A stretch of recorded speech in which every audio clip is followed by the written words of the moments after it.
সারা ভারতবর্ষের সঙ্গে online medicine বিক্রয় ও ভেজাল ওষুধের বিরুদ্ধে ধর্মঘটে সামিল chemist and druggist association Teliamura মহকুমা কমিটি।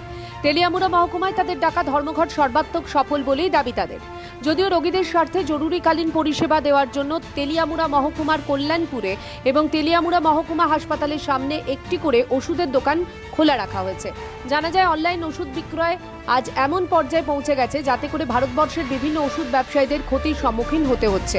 এই বিষয়টি বারবার সরকারের গোচরে নিয়ে এলেও কোনো কাজ হচ্ছে না বলে অভিযোগ কেমিস্ট অ্যান্ড ড্রাগিস্ট অ্যাসোসিয়েশনের। ফলে বিগত বছরগুলির মতো এবারও ভারতবর্ষব্যাপী ধর্মঘটে সামিল all India chemist and druggist association.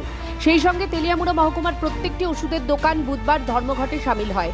ধর্মঘট সম্পর্কে বলতে গিয়ে কেমিস্ট অ্যান্ড ড্রাগিস্ট তেলিয়ামুড়া মহকুমা কমিটির সম্পাদক রঙ্গল দেব জানান, অনলাইনে ওষুধ বিক্রয়ের জন্য সারা ভারতবর্ষব্যাপী ওষুধ ব্যবসায়ীরা ক্ষতির সম্মুখীন হচ্ছেন। তবে সারা ভারতবর্ষের সঙ্গে তেলিয়ামুড়া মহকুমায় ও এই ধর্মঘট সর্বাত্মক সফল রূপ নিয়েছে।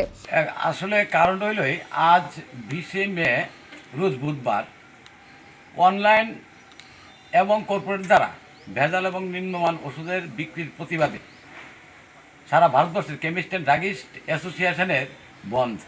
সেই বন্ধের আওতায় আমাদের ত্রিপুরা রাজ্যের কেমিস্ট অ্যান্ড ড্রাগিস্ট অ্যাসোসিয়েশনের তেলিয়ামুড়া এবং কল্যাণপুর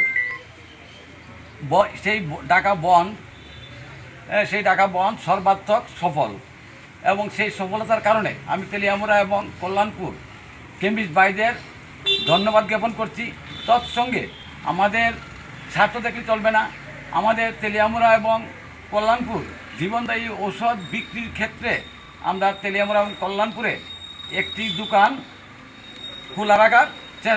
খোলা রেখেছি জীবনদায়ী ঔষধ পরিষেবার জন্য। অন্যদিকে অল ত্রিপুরা কেমিস্ট অ্যান্ড ড্রাগিস্টের ডাকা 12 ঘন্টা ধর্মঘট সংক্রান্ত 3 দফা দাবি দেওয়া নিয়ে ডিএম এর কাছে ডেপুটেশন জমা দেওয়া হয়। ব্যানার হাতে স্লোগান দিতে দিতে অল ত্রিপুরা কেমিস্ট অ্যান্ড ড্রাগিস্টের সদস্যরা পদযাত্রা করে এদিন পৌঁছে যায় ডিএম অফিসে।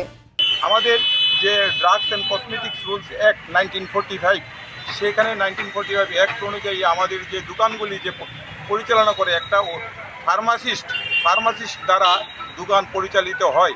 কিন্তু আমরা বিভিন্ন সময় আমরা দেখতে পাচ্ছি এবং প্রতিনিয়ত আমরা দেখতে পাচ্ছি যে অনলাইনের যে সুইগি, জোম্যাটো, ব্লিঙ্কিটের যে সংস্থাগুলি, বিভিন্ন কর্পোরেটগুলি, তাদের মাধ্যম দিয়ে আজকে কিন্তু ওষুধ সরবরাহ সেখানে করছে। তো সেই ওষুধগুলি যে সরবরাহ করছে সেখানে আমরা দেখলাম স্পুরিয়াস মেডিসিনও আজকে কিন্তু অনলাইনের মাধ্যম দিয়ে আসে।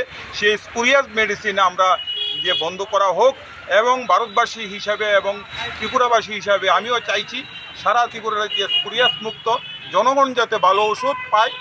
ত্রিপুরা থেকে দেবাশিস বোসের রিপোর্ট, সিএন ত্রিপুরা।